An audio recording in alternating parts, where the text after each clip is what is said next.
our thoughts.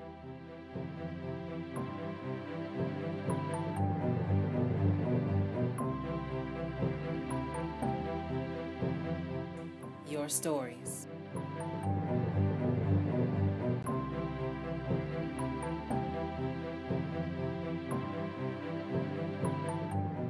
J School Journals. Hello, I'm Tanisha Sulker, and welcome to J School Journal's TV magazine show. Thank you for tuning in. Today, we will be discussing a documentary titled Spare the Rod, focusing on the controversies related to corporal punishment. I'm here with documentary producer Aria Aaron. So how does it feel to be a part of J School Journals? Well, it's definitely an honor to be a part of the J School Journals. I mean, to be selected, be one of 4 selected out of the entire class. It's definitely an honor, but at the same time, it's a lot of pressure. I could say this event is like the culminating, you know, you have all the pressure, you have all the stuff to get it done, and so now we're here and just trying to enjoy the night and to really revel in the honor it is to be in J School Journals. Okay, so the title of your documentary is Spare the Rod. Tell me a little bit about your documentary. Okay, well, our documentary, Spare the Rod, of course, is a religious reference to spanking, or what people perceive as spanking. And so our documentary is about spanking in general, but it's also about taking it too far, the legal limits of spanking, when spanking becomes not just spanking, but child abuse. And so we wanted to explore, you know, spanking from a 360 view, but also talk about the fact that parents can take you too far, and they have to understand what are those limits and where am I crossing the line when it comes to corporal punishment. Okay, so why did you choose this topic? Well, actually, I have to give props to props to do.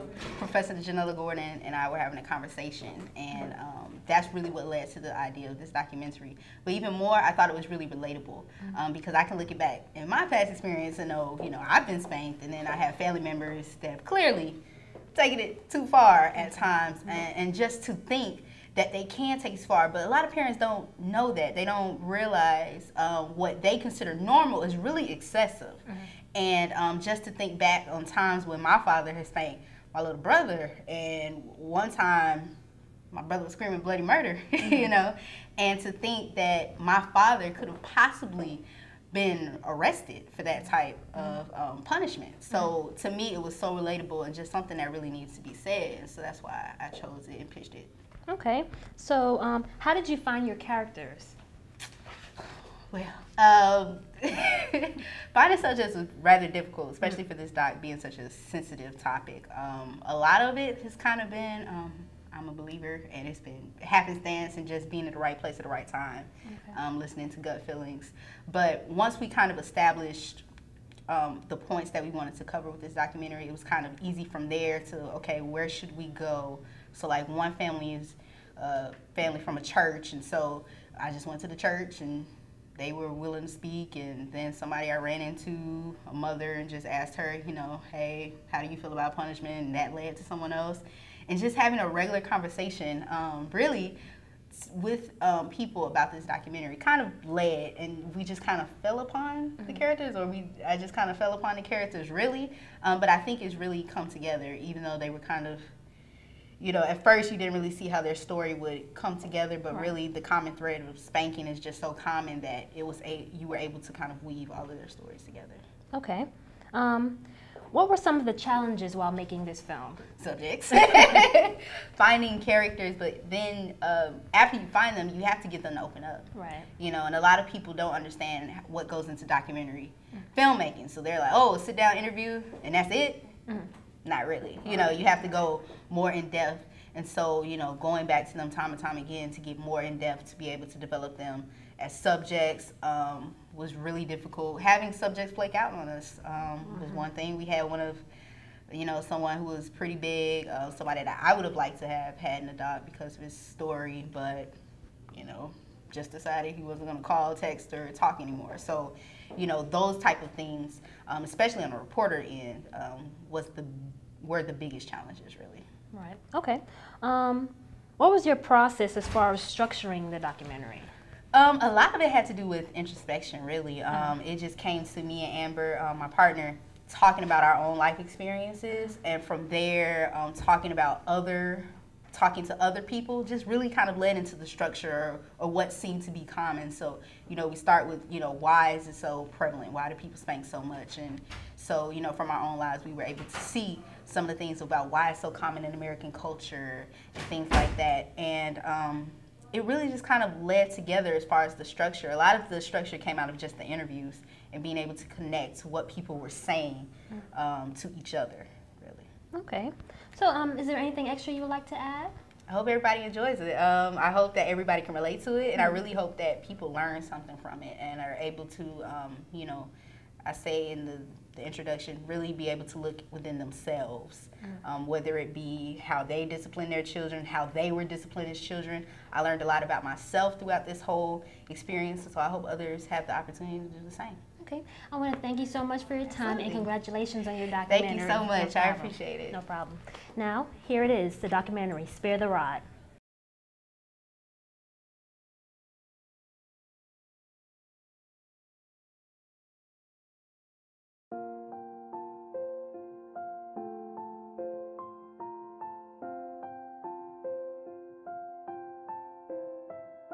Working with Amber, it was refreshing to be with somebody who was as focused as you.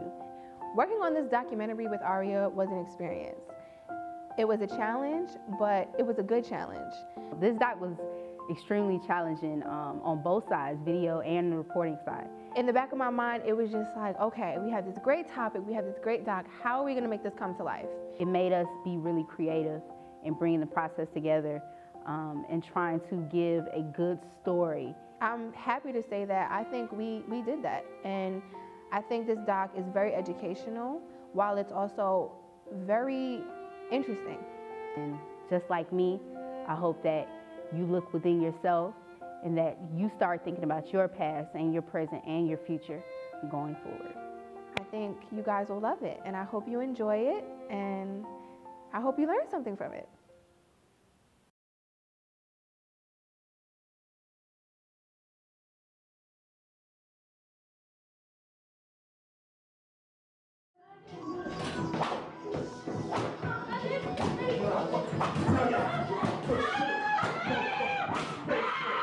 Over here next.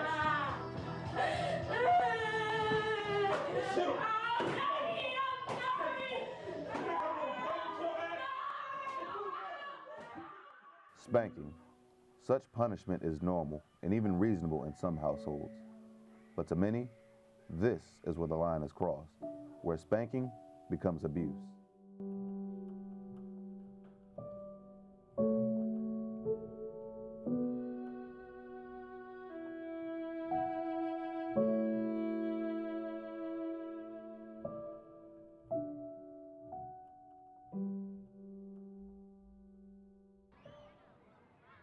Direction and correction. Two tasks that parents do not take lightly. Whether by spanking or timeout, most American parents choose to discipline their children, and punishment is a tale as old as time. Grandparents and parents can often remember when they were spanked. When I first learned to spell the anatomy of the female, I wrote it on the wall in white crayon. She beat the daylights out of me. I remember one time as a little girl, my brother and I would not settle down, and my dad was a farmer. He was milking a cow, and I'll never forget it. He finally told us, he said, okay, you all won't listen to me. When you go to bed at night, you're going to get it. That was the longest day of my life. 70% of American mothers spank their children. There are different reasons why so many parents choose this form of discipline. Many swear by it, but sometimes what parents feel is so right can become so wrong. And the next day, I will never forget, it was cold. It was December 1998. The police met me at the door when I got off from work.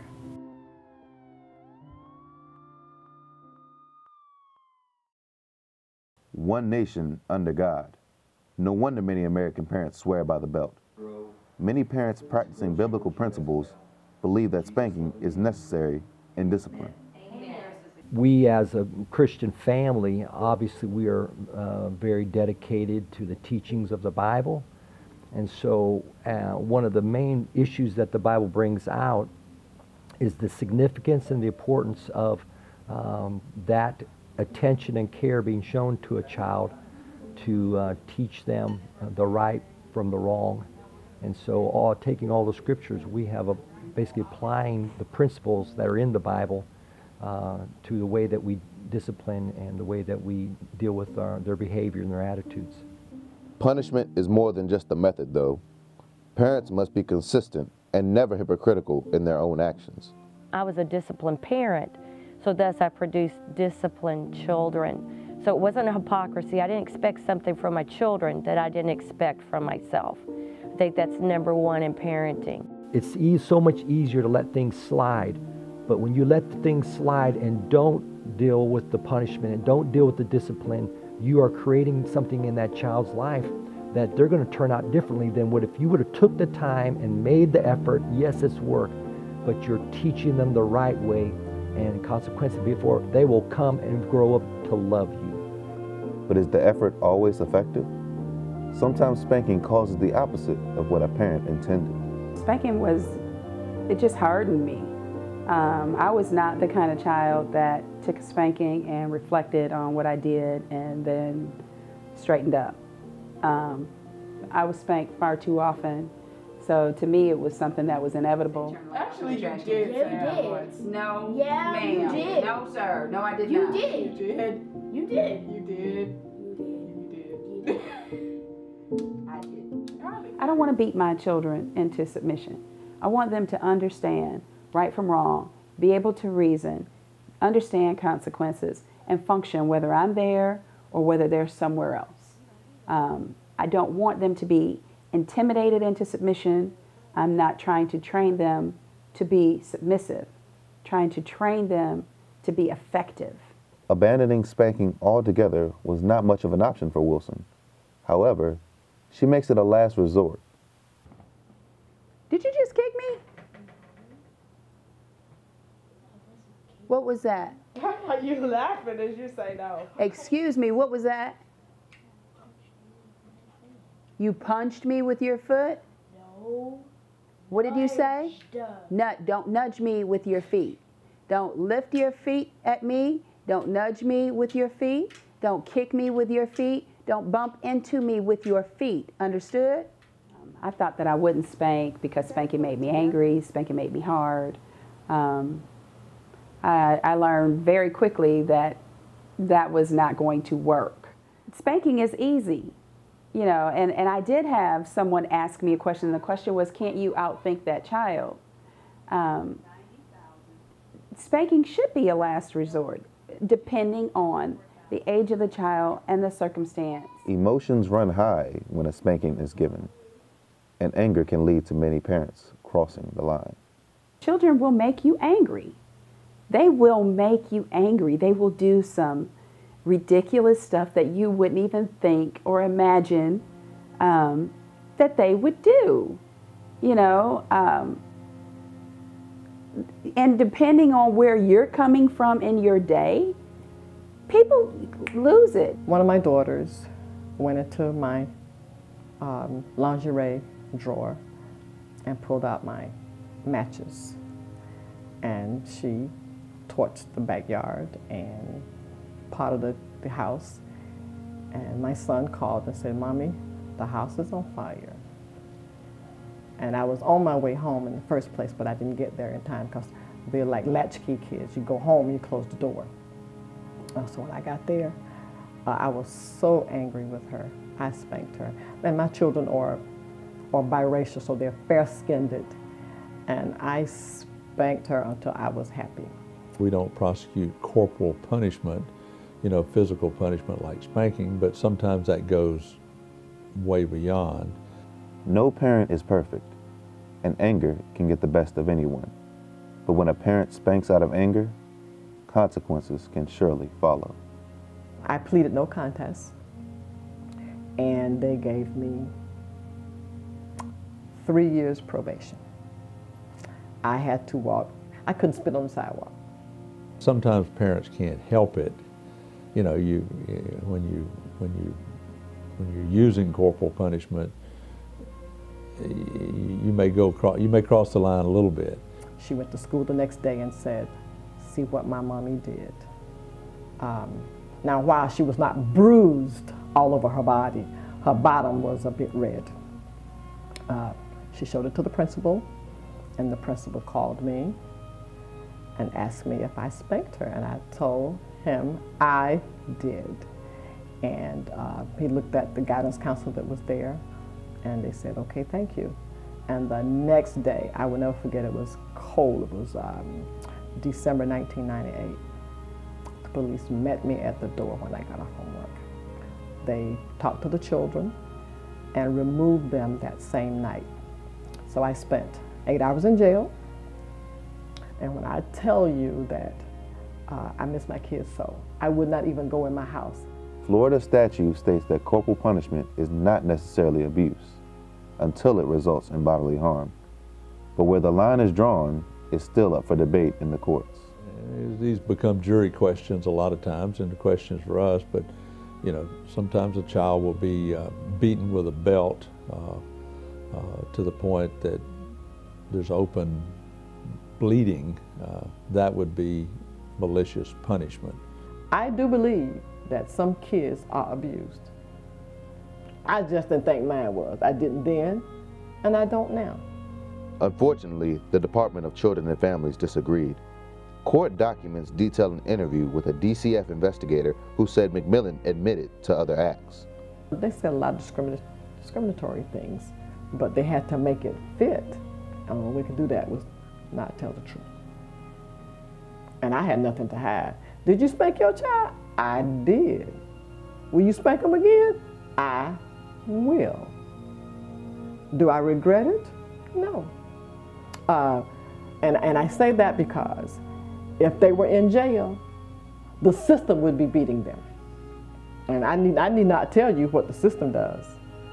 And every time I think about the man that was in Panama City that got killed, that mother put that child in a place for his own protection, and he's killed in the system. Do you know how many times that ran through my mind that could have been John Christopher? That was that's some kind of hurt. That's some kind of hurt. A mother is going to pour all of her love, all of her strength, all of her passion. A father as well.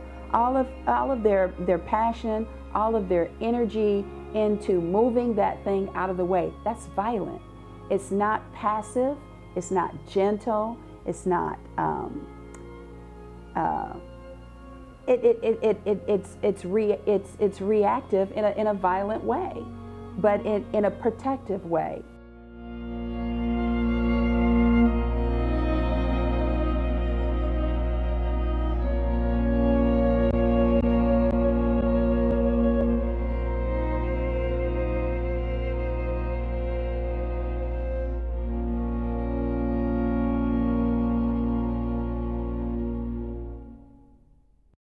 Most parents simply want what is best for their children.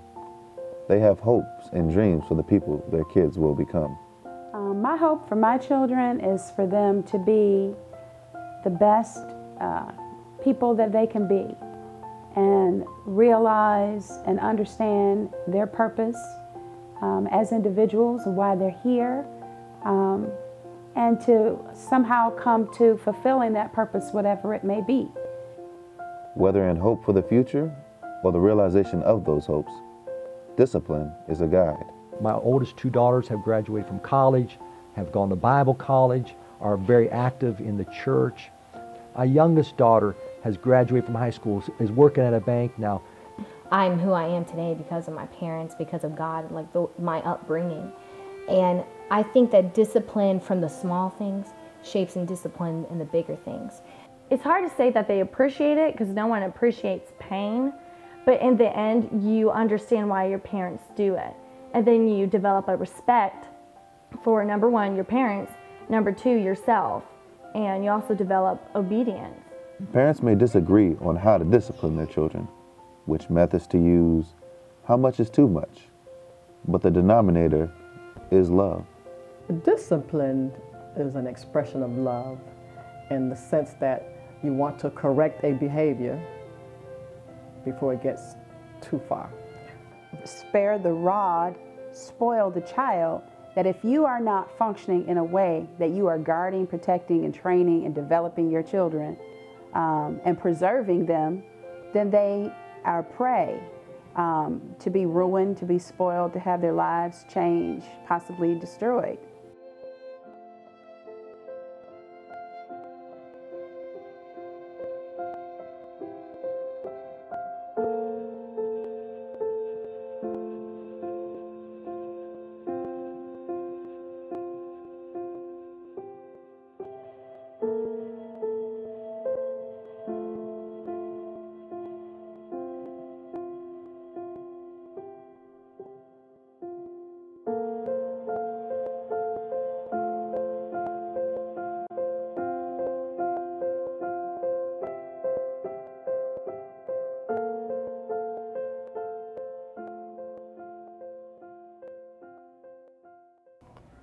Coming up after the break, we have videographer-editor Amber Mackey of Spare the Rod. Stay tuned. There are heroes among us. They don't fly or bend steel or ride off into the sunset.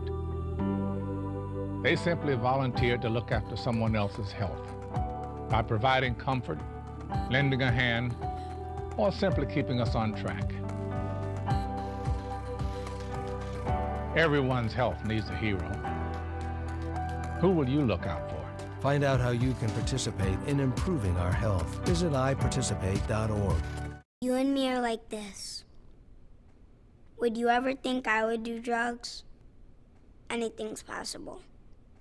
Just don't let me mess up your life too. We are this close. We are this close. To direct models. This close to making history. From 120. We are this close. We are this close. We're this close. This close to changing the world. We are this close to making sure no child suffers a crippling disease ever again. We are this close to making history. We are this close to ending polio. Because we are this close to ending polio. We are this close to ending polio. We are this close to changing the world. This close. All we need is you. Is you. Is you. Is you. We are this close. This close. Be a part of history at rotary.org/endpolio.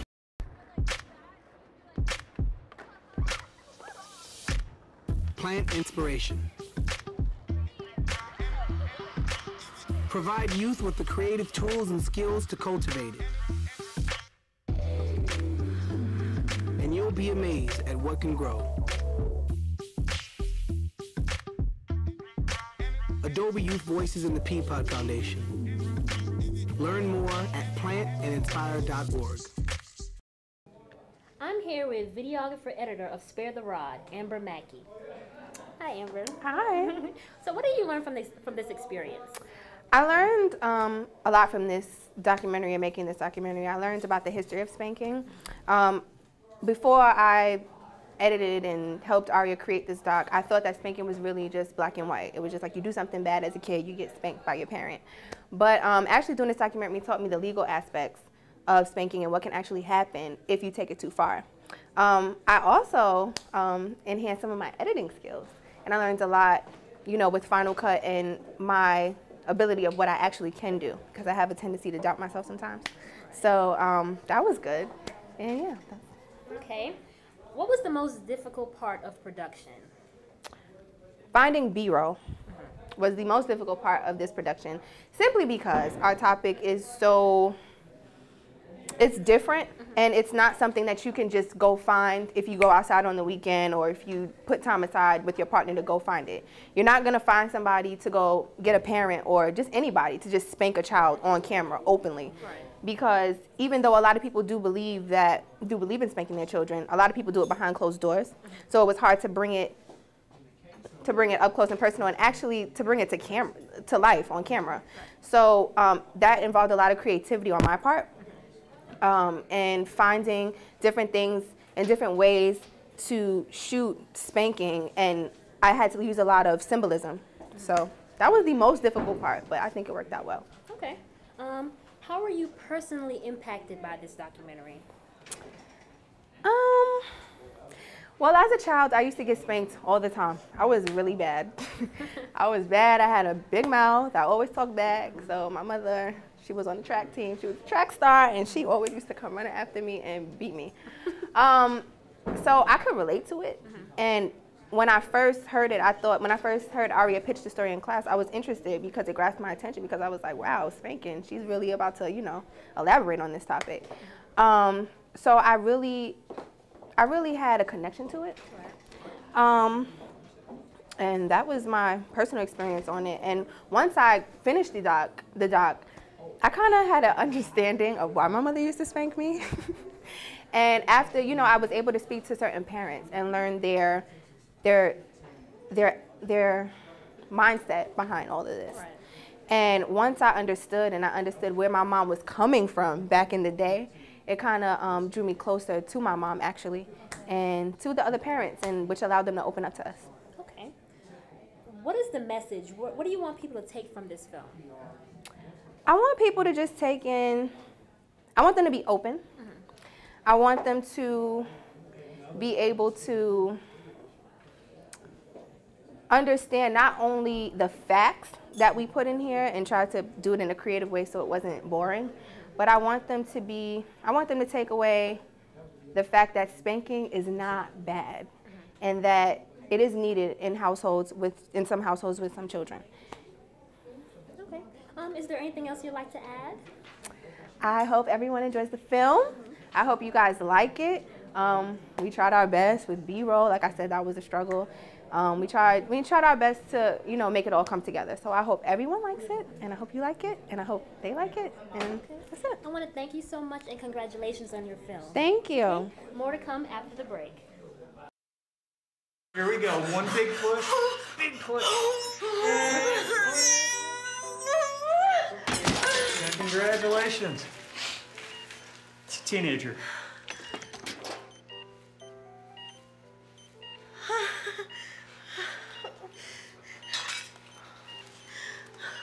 Don't even think about going to Kevin's.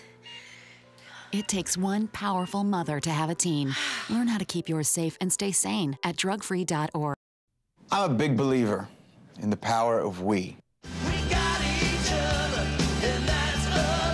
We can tackle the tough challenges we face and build community through service and volunteering.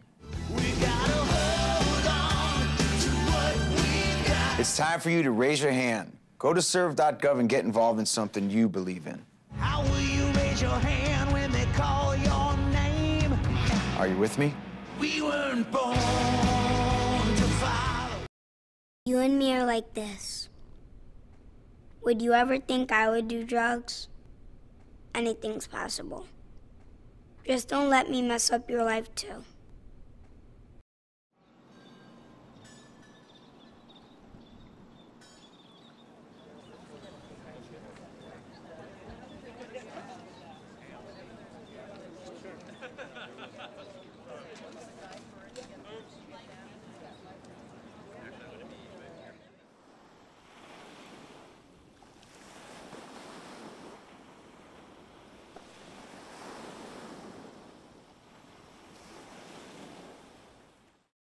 My mama always said, life is like a box of chocolate. You never know what you're gonna get. Lions, tigers, bears. Oh my! Hakuna bina kanjanda. Tena mite kigatio kako. Mite gacha.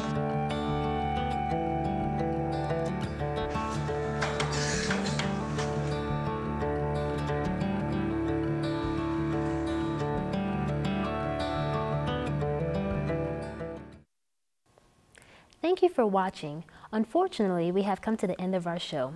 Hopefully, you, the viewers, have a better grasp of the controversies related to corporal punishment. For J School Journals, I am Tanisha Solker.